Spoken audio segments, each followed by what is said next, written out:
Transporting and storing 4x8 sheets of surface protection is not simple. Because they're large and rigid, it makes keeping them protected and organized on site a challenge at best.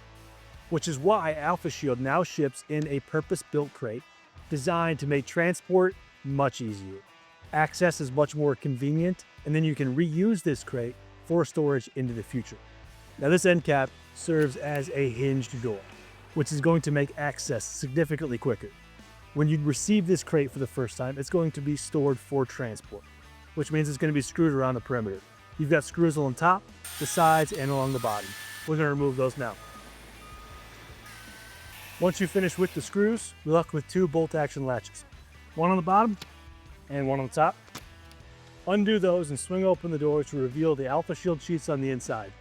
You'll see they now come conveniently in these bundles with the strap attached to the middle bundle, making removal of that first stack fast and easy. When you're not using them and you need to store them, go ahead, close that door and secure it for that safe and secure storage that we talked about at the beginning of the video. Alpha Shield is now delivered smarter, stored better, and ready when you are.